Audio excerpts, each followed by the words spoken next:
Silakan baca makna asobiyah. Betul? Siapa yang mau baca silakan makna asobiyah. Cuman 1 halaman ini, ya, 2 halaman.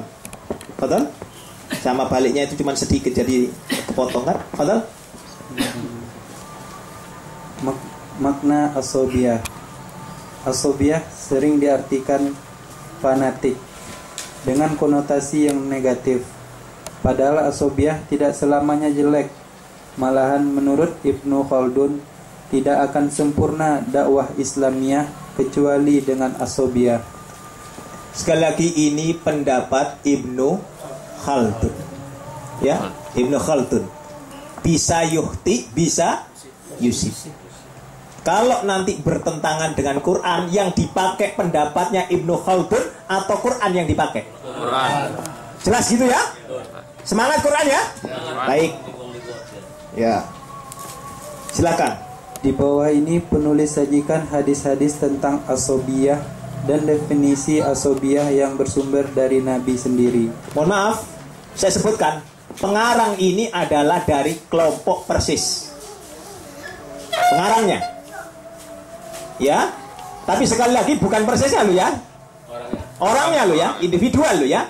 Nah, jangan salah arti lagi, ya. Punya pikiran begitu, ya. Ini saya buka. Ya, nanti dia memutarbalikkan. Fadol, silakan.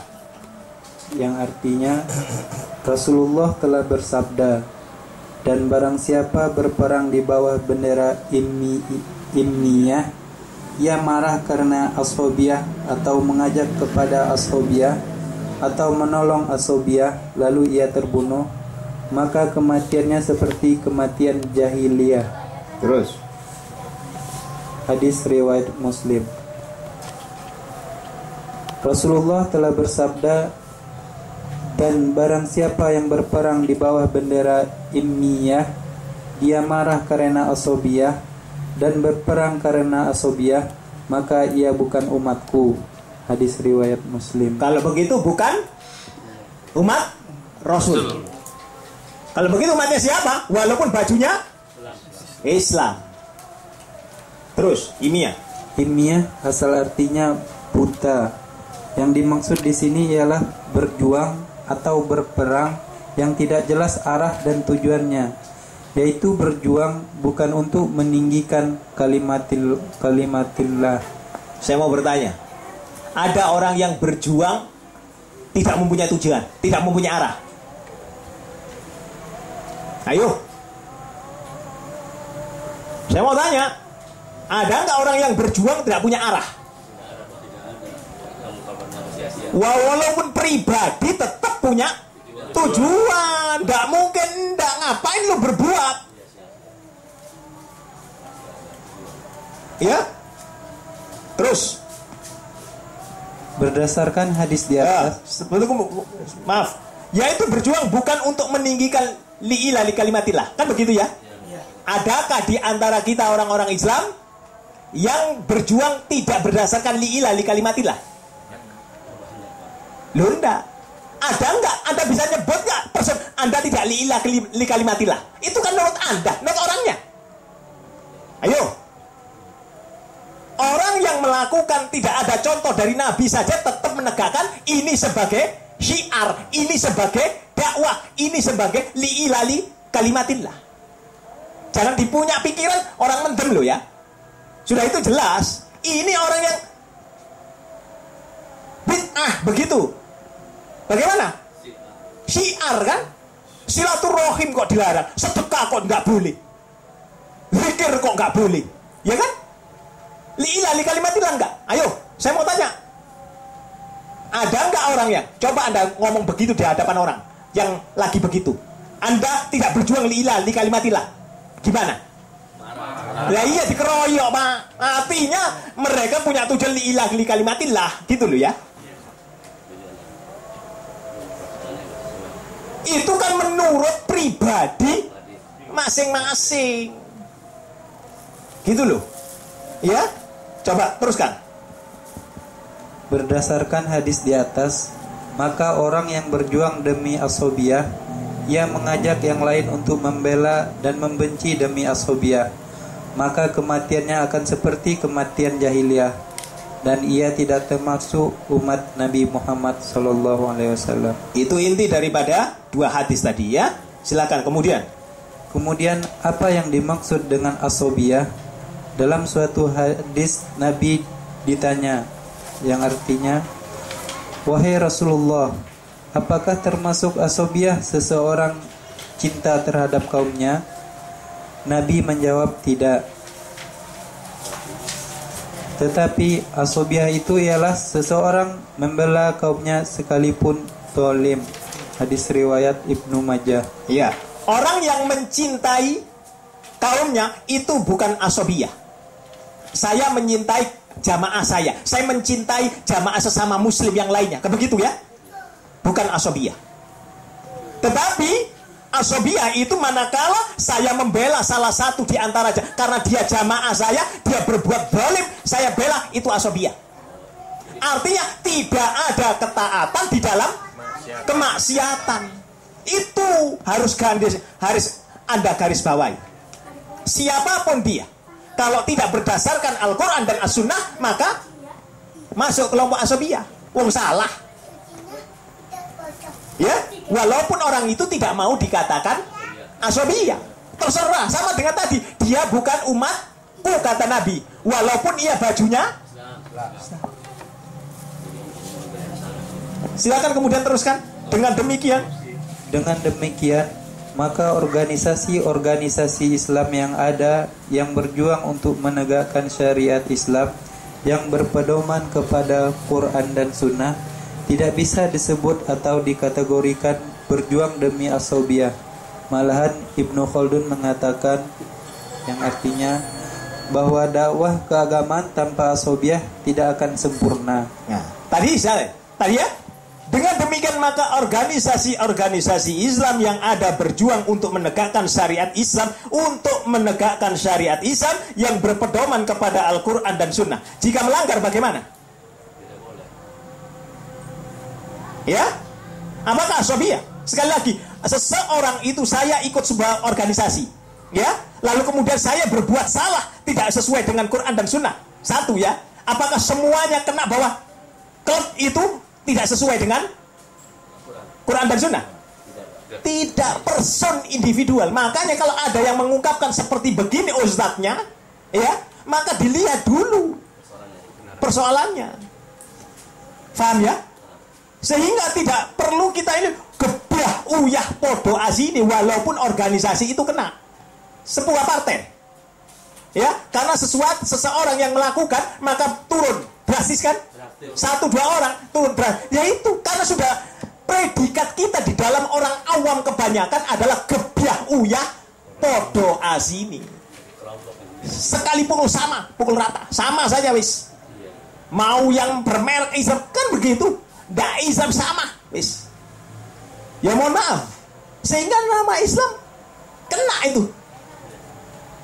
Maka yang tidak salah peribahasa mengungkapkan hanya karena nila setitik rusak susu sebelah. Mari kita lihat benar nggak yang dikatakan Ibnu Khaldun itu. Kita harus sama seia sekata selama Quran dan Sunnah dengan pemahaman salaful ummah jalan. Kalau tidak pakai pemahaman salaful ummah dari mana? Nanti si fulan. Surat 42 ayatnya 14. Yahudi berpecah belah karena setelah timbulnya ilmu. Karena tidak sesuai dengan para sahabat, orang yang terdahulu. Ya, betul. 42 ayat 14. Ya. Benar nggak? Dan ahli kitab tidak berpecah belah kecuali setelah datang kepada mereka ilmu. Mari kita lihat asobiyah. Sekarang asobiyah. Surat 30. Ayatnya 30, 31, 32. Anda lihat itu. Asobiyah.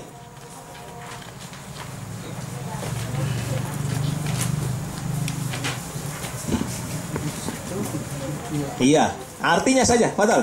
Dengan kembali bertobat kepadanya dan bertakwalah kepadanya, serta laksanakanlah sholat dan janganlah kamu termasuk orang 30, 31, 32. maka hadapkanlah wajahmu dengan lurus kepada agama Islam sesuai fitrah Allah, disebabkan Dia telah menciptakan manusia menurut fitrah itu. Tidak ada perubahan pada ciptaan Allah. Itulah agama yang lurus. Apa kalau begitu fitrahnya ya? Fitrahnya Allah itu apa? Islam. Tidak ada perubahan.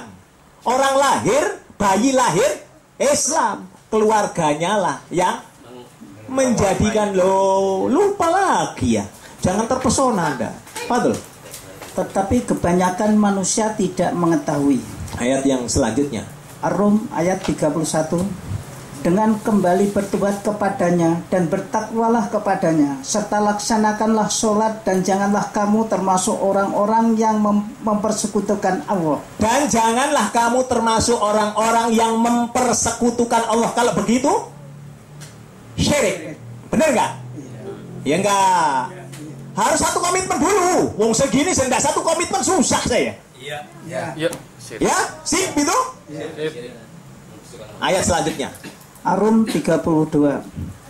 Yaitu orang-orang yang memecah belah agama mereka dan mereka menjadi beberapa golongan. Setiap golongan merasa bangga dengan apa yang ada pada golongan mereka. Nah, kalau begitu saya berdasarkan Quran hadis. Saya berdasarkan Quran hadis terus. Yang membedakan apa? Pemahaman salaful ummah.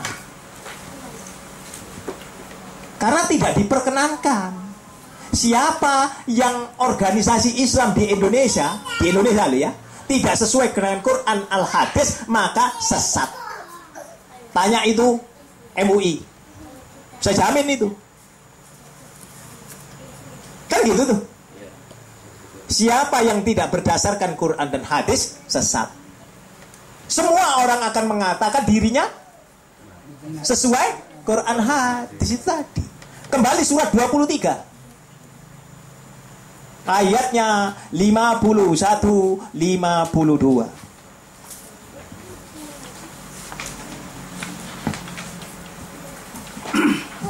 Surat Al-Mu'minun ayat 51. Allah berfirman, wahai para rasul, makanlah dari makanan yang baik-baik dan kerjakanlah kebajikan. Sungguh, aku maha mengetahui apa yang kamu kerjakan. Selanjutnya. Ar-Rum ayat 52. Dan sungguh, Al-Mu'minun ayat 52. Dan sungguh, agama Tauhid inilah agama kamu, agama yang satu, dan aku adalah Tuhanmu, maka bertakwalah kepadaku. Tauhid, agama yang satu, ya? Maka suruh bertakwa. Sudah satu Tuhannya. Tidak bisa kemana-mana, ya? Ayat selanjutnya, Fadol. Ayat selanjutnya, ayat 53. Kemudian mereka berpecah belah dalam urusan agamanya menjadi beberapa golongan. Setiap golongan merasa bangga dengan apa yang ada pada mereka masing-masing. Kenyataan enggak? Realita enggak? Siapapun sudah sunatullah itu, siapa saja yang makanya kita melihat ya perkataan dari Umar, jangan engkau lihat siapa yang berbicara, tetapi apa yang dibicarakan itu loh. Ya, jangan takut engkau. Gitu loh. Ya, kembali lagi surat 6 ayat 69.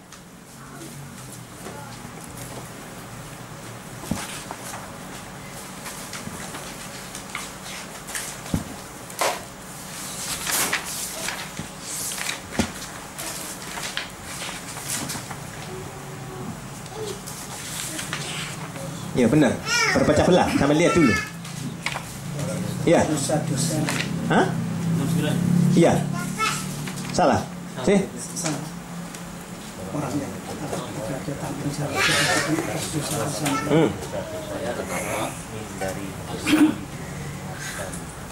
Al-An'am 59. Kan?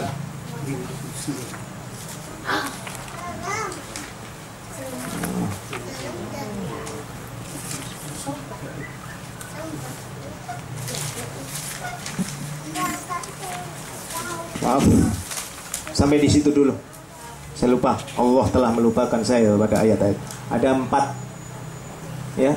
Ada 2 ayat, ada 2 surat lagi tentang itu, berpecah belah. Ya, ada, silahkan membuka risalah kita. Ya, yang dulu. Ya. Nah, ini kita tidak boleh. Jadi saya serukan, Anda mau sholat di masjidnya orang Nahdlatul Ulama, silahkan. Nahdlatul Wathon, silahkan.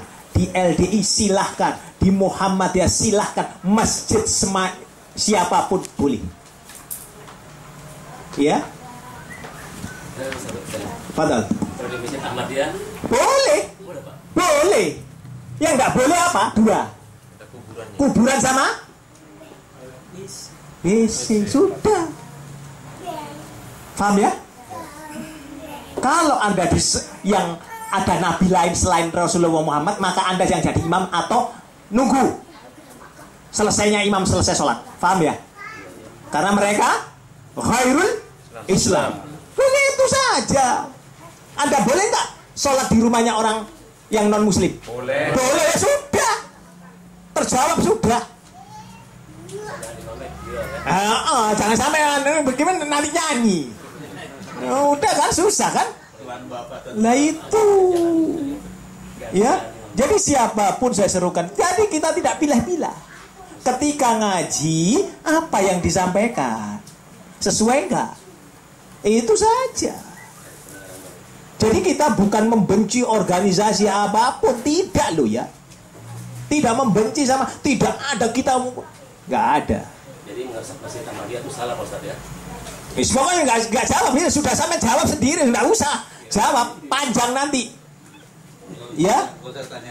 Kenapa demikian? Nek menurut dia benar atau salah? Benar. Nah ya sudah, menurut dia kok. Sampai nggak usah ongkar-ongkar yang menurut masing-masing. Kembali lagi kepada pemahaman kembali. Sampai percuma kalau ngoplek sampai umur mati nggak bakal ketemu. Anda mantan lalu sudah, nggak usah diukit-ukit, mantan lalu, gitu ya. Nah, itu harus jelas. Ya, termasuk saya itu tadi mantan, sudah usah diukit-ukit, sudah sana bubar. Ketika ada orang yang menyimpang. Ya, harus jelas Islam ini. Itulah dalam menyampaikannya. Insya Allah besok kita akan lanjutkan kembali seperti itu. Ya, bagaimana salahnya itu? Ya, bukan kita kemudian salah. Perlu diketahui yang Asy'ari itu tadi saya kasihan karena beliau sudah bertaubat. Ya, saya bertaubat. Makanya saya masih suka kepada perkataan, kembali lagi kepada jebolan orang pertama dari Nahdlatul Ulama. Ya. Muhammad Hasyim Asy'ari rahimahullah ta'ala. Ya, lurus beliau. Ya enggak lurus itu iya. Ya, melihat ini enggak ada. Ya, bagus sekali. Ya, itulah. Pernah lihat Ahmad Dahlan? Difilmkan, begitu menyimpang sedikit dikatakan apa? Kafir kan begitu kan? Ya sudah, jadi itu sebuah perjuangan. Kalau orang yang tidak sesuai, ya sudah begitu. Kita masih belum berhadapan seperti begitu kok. Ya, mohon maaf ini. Anda lihat itu Al-Hanif, bagaimana dia perjuangannya dulu. Ya, dari sana diusir, dari sini diusir, dulu diusir, dipropelat, diusir segala macam. Perjuangan. Ya, kalau tidak begitu jangan patah semangat engkau. Gitu, benar itu. Ya, diusir kemana-mana. Kenapa? Dianggapnya Islamnya aneh ini. Karena nggak sehaluan. Sama dengan Rasul tadi, tidak sehaluan. Tetapi bukan membenci loh. Oh ya, diusir, ya nyingkir gitu saja kan, santai. Nggak usah marah-marah, nggak usah ini. Nyari lagi. Kalau seandainya catur nanti diusir, ya pergi. Nggak usah bingung-bingung, rezekinya Allah luas. Gitu loh. Ya. Jadi harus kemandirian. Subhanakallahumma wa bihamdik asyhadu an la ilaha illa anta astaghfiruka wa atubu ilaih. Kurang lebihnya mohon maaf. Assalamualaikum warahmatullahi wabarakatuh.